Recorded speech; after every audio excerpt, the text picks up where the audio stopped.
Narito po tayo sa face-to-face. Ang nagrereklamo po si Jocelyn at ang kanyang nirereklamo si Gilbert. Ate Pia, Kuya Alan, si Gilbert at si Jocelyn. Salamat sa inyong tiwala sa show. Hindi nga kayo magkita sa barangay. So the mere fact na sama-sama tayo ngayon, siguro, unang-una may tiwala kayo kay Kuya Boy, kay ate sa akin. Pangalawa, hindi man tayo magkasundo kung paano to mag-ending, gusto natin tuldukan yung problema nyo. So, gusto ni Jocelyn, matuloy ang kaso. Pagkaintindi ko, hindi lang yung maparusahan siya, pero parang feeling ko kasi, parang feeling mo wala man lang siyang remorse. Opo. Hindi man lang siyang nagpapakita na mali, di ba? Pero, entrada mo pa lang naman, Gilbert, di ba? Sabi mo, kalimutan mo na yung ibang problema, eto muna. And of course, napakabigat, no? Kung may nangyari nga sa kapatid mong babae, and I hope she's okay. But yung sinabi mo nga na nandito ka para humingi ng paumanhin, at mali naman talaga, pero sinasabi mo, pinipitik lang. Gusto ko kasi sana mag-umpisa na tanungin na, sincero ka ba sa pagsosorry mo? Yes po. Maari bang yung pagpitik mo ng ganon, feeling mo pinipitik mo lang pero actually napapalakas na? Hindi, pitik lang po talaga. Kung bugbog po yun, di sana may pasa-pasa po yun, pati duguan po yun. Ano sabi sa medical legal ba? May pasa po yun. Saan? Sinuntok na po dito. Tapos sisuntukon niya dapat dito sa tagiliran, guman yung anak ko. Kaya yung suntok niya, tumama sa may siko mismo. Kaya may pasa yung anak ko. Nakaupo po yung anak ko ng ganyan. Hinakultak niya sa ganito. Bumabak, sabi niya, mag-usap tayo. Kanina pa, Jocelyn, sinasabi mo, hindi binubuli ng anak mo si Aliyah. Opo.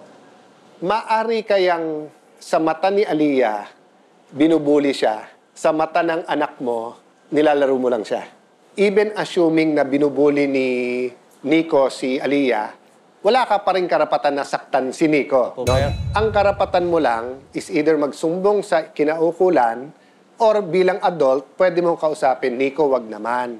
At kahit suwail o kahit bastusin ka, kahit ano sabihin niya, hindi mo pwedeng saktan. The only time that you can use force is if self-defense. Ako mismo, bakit ko tatanggapin sorry mo? Nagsosorry ka sa isang bagay na unang-una hindi mo inaamin ginagawa mo.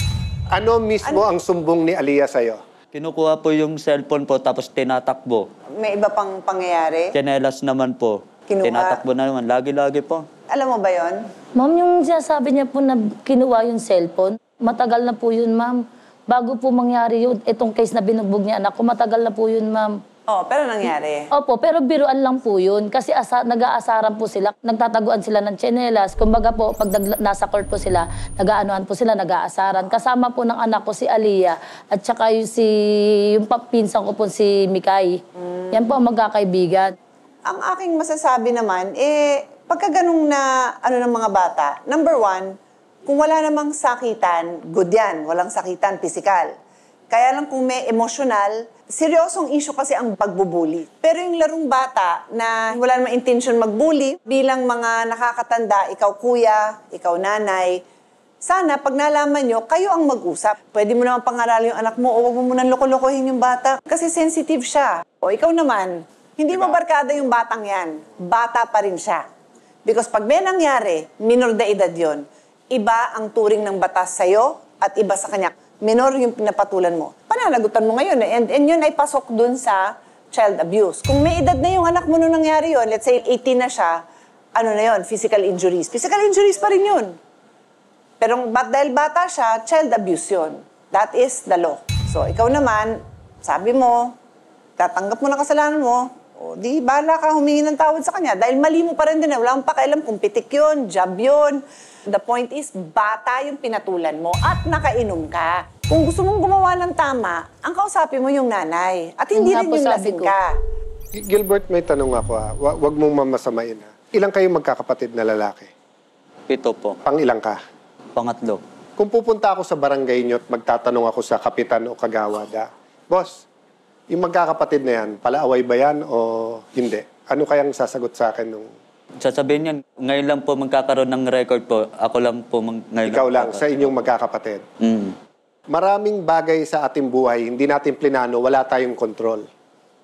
Pero meron mga tayong tinatawag na aksidente, Gilbert, na hindi aksidente. Kasi kung dumaan ka lang doon, hindi mo na siya pinansin, wala kang pananagutan sa nangyari sa kanya kung may mangyari. Ang tawag dito, open and shut case. Ibig sabihin, wala namang ibang interpretasyon eh. Pagka ikaw, nanakit ka ng minor de edad, kahit ano pang dahilan mo, basta't conscious ka na nanakit ka, ikaw may kasalanan.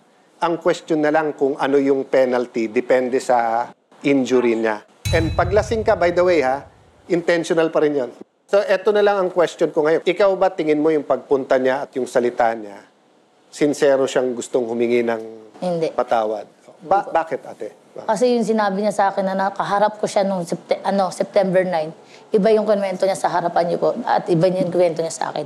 Gusto ko lang maintindihan, ano ba yung sorry mo? Sorry nangyari, wala tayong pakialaman, o sorry, babantayan ko na sarili ko, o anong sorry ang sinasabi mo talaga, Gilbert? Sa totoo lang, gusto ko lang talaga humingi ng paumanin talaga. Ayaw ko talaga may disturbo sa trabaho. Tulad ngayon po, nag-file na naman ako ng leave. Ayaw ko talaga magkaroon ng ganun ng pangyayari na naman. Ano trabaho mo? Sa Plus po, minsan kasi umuwi po ako umaga. So, ate, huling ano ko na lang sa'yo, Gilbert, siguro sa kanya mo sabihin para siya sumagot sa'yo. Para makita niya sa mata mo kung naniniwala siya o hindi. Matagal ko nang gusto to ulit-ulitin sa'yo. Pang-5 na nga sana to. Na humingi na talaga ako ng paumanmin na ayaw ko talaga ng ganitong kaso na naman. Kasi may trabaho ako. Nanay ko may sakit. Bunso ko, kapatid, may sakit ulit. Sana naman tapusin na natin nitong kaso nito. Maliit na bagay, wag na natin palakihin. Sa'yo maliit na bagay, sa akin hindi kasi maliit. Gilbert, humihingi ka ng paumanhin, humihingi ka ng tawad, para saan? Sa pabubugbog na naman po. Ano naman ang ipinapangako mo kay Jocelyn? Hindi naman pwedeng, tawarin mo na ako, tapos end of story. Hindi, patawarin mo ako, ano ang ibibigay mo? Hindi ko na maulit sa anak niya na po. Lahat gagawin ko para di na ulit ako makapunta na ulit dito. Sa trabaho na naman ako popokus ulit eh. Trabaho din ako, boy. Para Paalala ko lang sa'yo, single mother ako. Lalo na ako 5 years. Kaya may karapatan ako kung anong gagawin ko sa anak ko. oo, tinatanggap ko na nga mali. Ilang beses ko na nga inuulit-ulit sa'yo. Kaya nga tinatanong kita, di ba, asan yung proof mo na may karapatan ka para bugbugin yung anak ko? Andito kami, nanay, oh. Kapitbahay lang tayo, eh. Niral mo kasing kalasingan mo sa katawan mo, eh. Yung alak nilalagay sa tiyan, hindi sa ulo, boy. Gilbert, yung pangako mong hindi mauulit, hindi lang sa anak niya. Kasi kung ako nanonood, kapitbahay ako, baka namang anak ko naman. Anong pwedeng gawin ni Gilbert para paniwalaan mo? Meron ba? Wala? Wala, eh. Wala po talaga, eh. Kasi lahat ng sinasabi niya, hindi siya sincere sa sinasabi niya. Nasa presinto na pa ang kaso. Naghihintay na lang po kami matapos sa barangay. Kung ako ikaw, hindi ako titigil na ipakita sa kanya, ipakita kay Nico, na nagbago ka at ayaw mo. I mean, wala ka na magagawa kung ayaw nila at gusto nilang kasuhan. Kaya niya lang ginagawa to, hindi para gumante. Para ikaw o kung sino mang katulad mo, hindi gawin sa mga bata to. So tingin ko pa may maliit ka pa na tsansa kung mapapatunayan mo sa kanya na sincero ka, gusto mo rin baguhin yung buhay mo. Kumbaga, ikaw nang liligaw. Ikaw kailangan magpatunay na gusto mong baguhin. Diba? Sige, kung yun lang talaga decision po. Pero yung iingi lang ako, lagi-lagi ng sorry sa kanila at di ko nang gagawin. Pero kung anong decision niya na po, yun na po, tatanggapin ko na lang po. Pero huwag kang tumigil. Pakita mo sa kanya na talagang gusto mong magbago. Huwag kayo nga, bala na. Di sige, kung yan talaga, yan talaga. Ako alam kong gusto mo nang patawarin ka, pero hindi niya nararamdaman na seryoso ka. So pag uwi mo, mag-isip ka kung anong paraan na pwede mong ipakita. Mag-offer ka kung anong maitutulong mo sa pamilya niya para makita niya na sincero ka. Yun lang naman. Alam kong may mga tao na hirap humingi ng tawad. So binibigyan kita ng idea kung paano humingi ng tawad yung sincero. Di ba? O, tapos pwede mo sabihin na kung may kailangan ka, utusan mo ako. Handa akong tumulong. Para makita nga niyang sincero ka. Tatayo akong kuya ni Nico. O, pakita mo yun. Maraming paraan. Huwag ka rin susuko ka agad. O, ngayon, kung gusto mo siyang bigyan ng time, sabi sa batas, meron kang 15 years para mag-file ng kaso.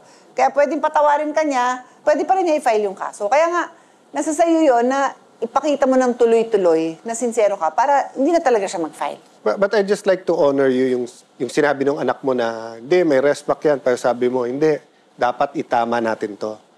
I wanna honor you bilang isang ina. Gusto ko talaga siya mabigyan, sir, ng, ng leksyon. Kasi nga, pag lahat tayo parang nadihado tayo, nabuli, lalong dadami yung ganun sa lipunan, gigising tayo isang araw, hindi na natin kilala yung community natin, di ba? So, bahala ka na, Jocelyn, humusga kung tingin mo ngang gets na niya. May oras ka, may proseso, di ba? Maraming salamat sa inyong dalawa. At kung may magagawa kami ng konti, ay aalalay ang Cayetano in Action. Dahil kaarawan po ni Kuya Alan, kakaibang payong kapatid po ang magaganap. Dahil meron po tayong mga kaibigan ni Kuya Alan at mga bisita na sila po ang hihingi ng payo, hindi kay Ate Pia o sa akin, pero kay Kuya Alan. Ano ba talagang mangyayari? Yan ay matutunghayan ho natin sa pagbabalik ng Cayetano in Action! Cayetano in Action! Cayetano in Action! With Boy Abunda! Dahil naging mabigat para kay Jocelyn na palampasin ang insidente sa kabila ng paghingi ng tawad ni Gilbert, minabuti ni Kuya Alan na kausapin ang nanay ni Gilbert. Pinayuhan niya itong harapin si Jocelyn para makapag-usap sila ng ina sa ina. Lumapit ang ina ni Gilbert kay Jocelyn at nagpakumbaba. Ngunit matindi ang determinasyon ni Jocelyn na ituloy ang reklamo. Iginagalang ng Cayetano in Action with Boy Abunda ang desisyon ni Jocelyn. Patuloy ang programa sa paghahangad na matulungan sina Jocelyn at Gilbert sa anumang paraang magdudulot ng kapayapaan at hustisya sa bawat panig.